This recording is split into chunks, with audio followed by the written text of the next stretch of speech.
Hi everyone, this is Nicole E. This is the Change Your Life channel.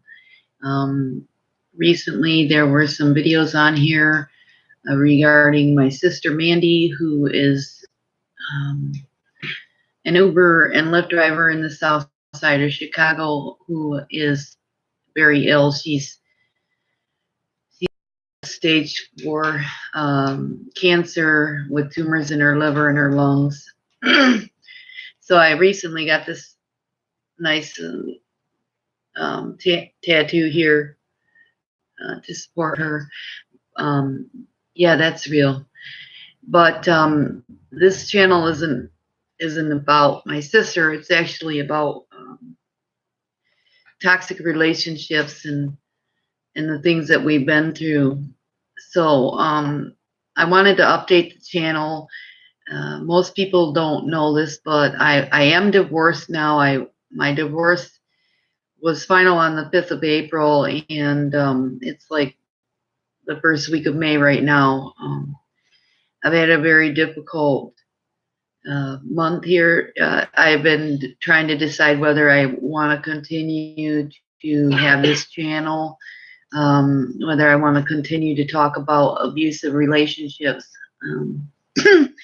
and narcissistic personality disorder, because um, I'm pretty certain that he is feeding off of this channel. Like, he knows that this channel exists, and every time he wants to relive something, he's going to this channel. And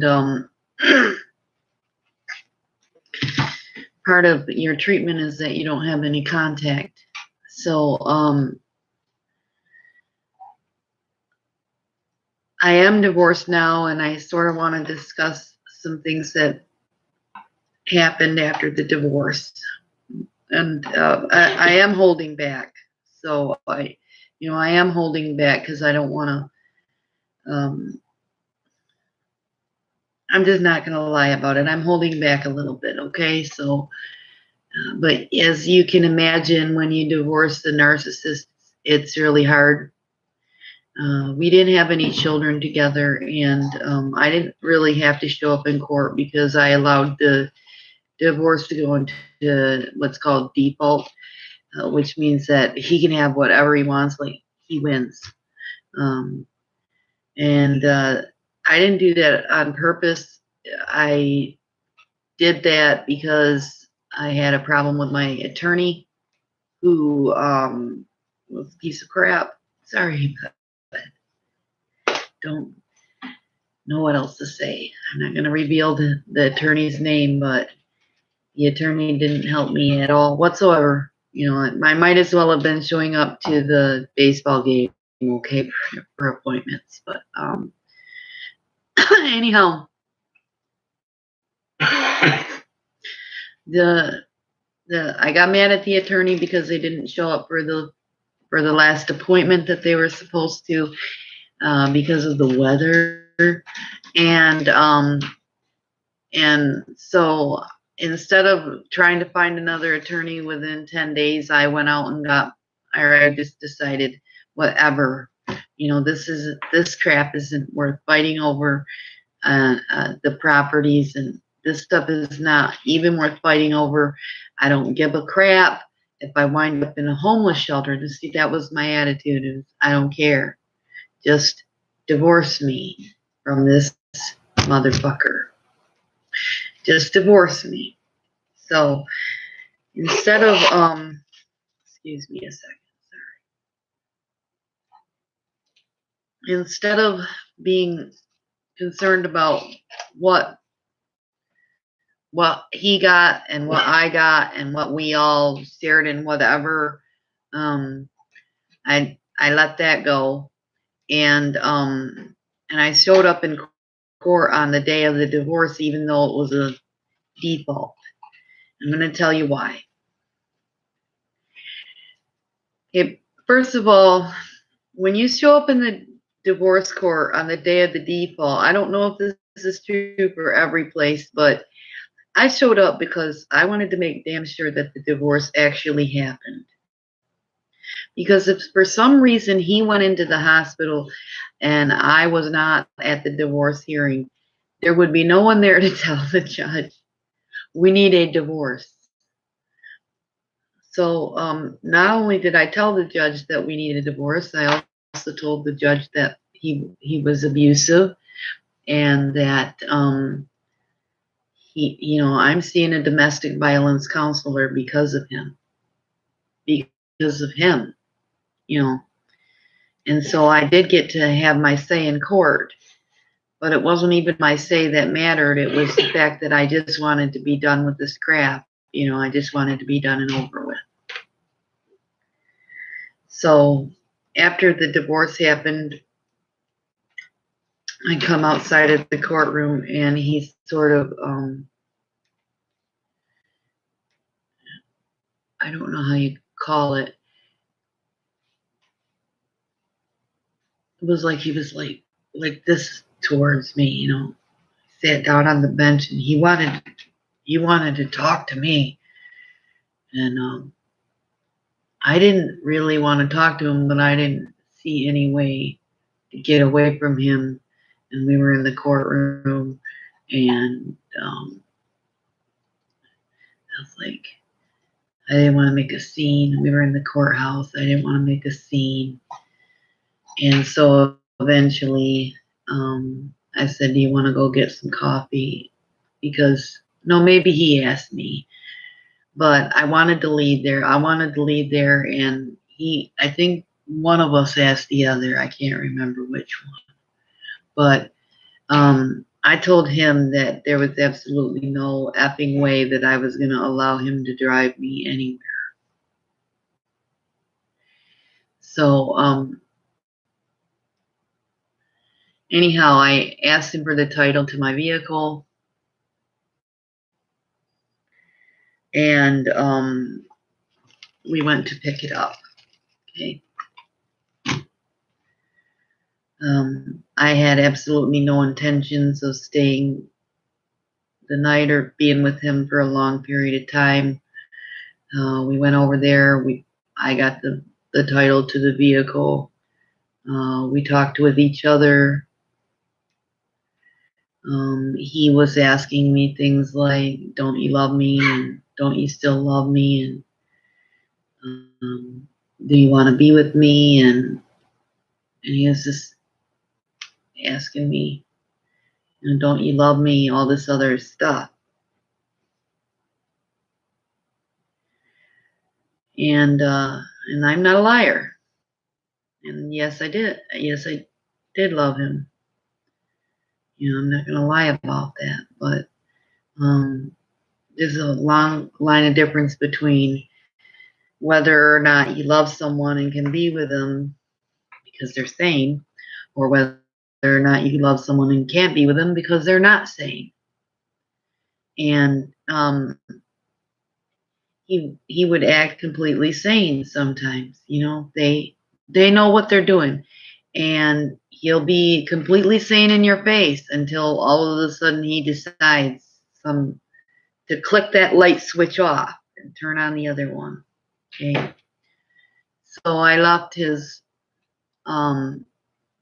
place with the title of my vehicle, and I got home a little late because I wanted that title. And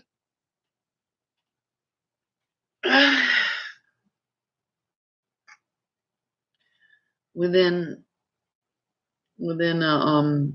a few days, I'd be hearing from him again and again and again and again. He had convinced me to let him back on the Facebook Messenger because he wanted to talk to me. So I let him back on there for a few days. It wasn't very long. And the more that he talked, the more I was reminded of he's insane. He's not right.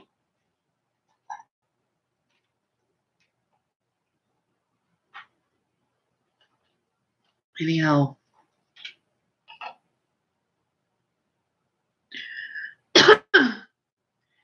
he wanted me to move back into the church, and he wanted to have a sexual relationship with me. He said we don't need to have any paperwork to say that we're married because we're already married. Okay. I don't know about you guys, but I've never laid up in the house of a man and lived with him, except for the children's father. We did without being married. Ever since I divorced the children's father, which was a long time ago, I haven't lived with any man unmarried. I won't live with a man unmarried. No, I got better things to do with my time than to be laying up in someone else's house, giving them my all, while they sit there and pretend like I'm not good enough for them and they can find somebody else and blah, blah, blah. So I got the keys to the church from him because he asked me to move back in. I probably would have returned them last week because I was in that area, but I didn't because I have to double check to see which one. They look just like my house keys. Okay, so I gotta double check to see which one is my house key because I didn't want to give him my house key by accident. But I have this keys. I gotta return them, because he asked me to. He straight up asked me to move back in, and I tried to refuse the keys, but he wasn't taking no for an answer. Took me a while to take my ring off. I don't have it on. I haven't had it on for a while.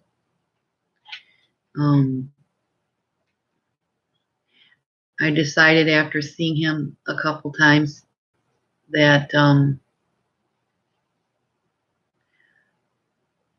it was time to take my ring off and have a sexual relationship with someone else.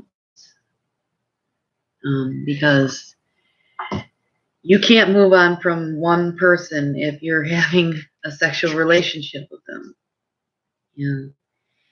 And you can't, if you're in love with someone, I don't know, if you're in love with someone and you have a sexual relationship with somebody else, even if it's just a fling, even if it's just one of those I gotta get rid of you motherfucker sexual relationship so that you can get rid of them, that's just basically what I had to do. You gotta push this one away. You get the, divorce is not going to stop a man from wanting you. So I was like, well, maybe he'll stop wanting me if I have a relationship with someone else. So I told him, I'm sorry, I've been having sex, and he says I hurt him, but do they really have feelings? I don't really believe they do. He says I hurt him, but maybe I hurt him insofar as that he has to face the fact that he's divorced me. And I mean, he divorced me. I didn't divorce him. However, it was going to happen, but he chose the divorce. So that means that he was trying to hurt me.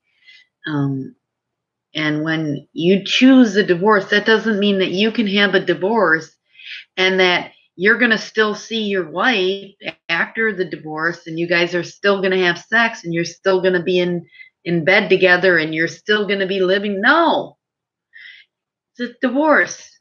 What do you think? You think we're all going to be one big happy divorced family? No. You stab me in the back, I stab you right back. That's how it works with me. If you're loyal to me, I'm going to be loyal to you. If you stab me in the back, ooh, buddy, you're going to get it. So don't think for a minute that you come at me with something that really, really hurts me, like, say, divorce. It's not a little thing, okay? Divorce is a big thing. And you come at me with divorce? Okay, well, let me tell you what happens when you're divorced. When you're divorced, you separate from each other. You have sex with someone, he has sex with someone else. You don't have sex with each other. That's what divorce is. So,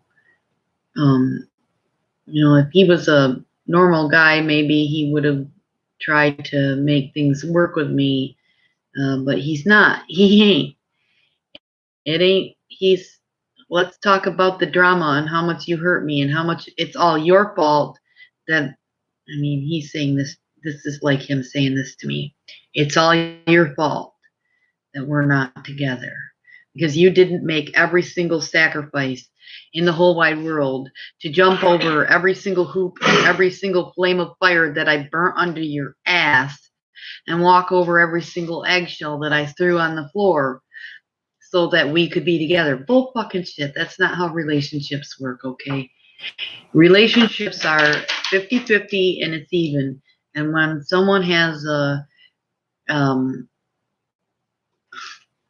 ass retarded fire for you to jump over whatever, that's not a relation. That's not a marriage. That's not a relationship. You don't have to go there, okay? You don't have to put up with that crap. When two people love each other, they would do anything for each other. When one person loves another person who doesn't love them back, that person is doing everything quite possible for the other party while the other party sits there and goes, "You don't love me. You don't love me." It's not about love, okay? It's about, let's keep your sanity here. You can love someone all you want to. You can love them for the rest of their life, but you don't have to live with them. And if they're abusive, you probably shouldn't live with them. You probably should get the hell out. So anyhow, we're here. It's May. I've been seeing someone, but I'm not so sure about things because I really didn't want to be in a relationship right after the divorce, like immediately. So it's been a rough, rocky start, and I don't know if it's going to turn out or not. But I do know that I'm not moving out of my house again. And I do know that I'm going to try to stay on the safe side of the sidewalk, At any rate, they never do stop blaming you, and they never do stop saying it's your fault. Oh, wait, that's the same thing. They don't stop contacting you. Even if you're trying to end the contact, they're going to continue to contact you because you're the one that got away. And narcissists don't like it when you're the one that got away. They don't like that at all. You're the one that got away, but it's also your fault. So, at any rate, the next video that I make is going to be about emails, I think. And it's going to talk about some crazy things in emails. So I hope that you guys will join me for that. And I just want to remind all you ladies out there that think that you have no place to go, that there's a ton of homes out there for battered women and shelters all throughout the country. And they will take you in 24 hours a day, 7 days a week. And for those of you struggling with your feelings about this, just remember, he didn't give a shit about your feelings when he hurt you. So now is the time, right now is the time for you to get up and leave the situation. And don't think twice about it. You need to get up, stand up for yourself, find that little peace inside your heart, right down your throat and into your heart, There's a piece of something called dignity. If you don't have it, you can fake it until you make it. But get out. Anyhow, I hope you all have a nice day, and if you need anything, you know where I'm at. Peace out.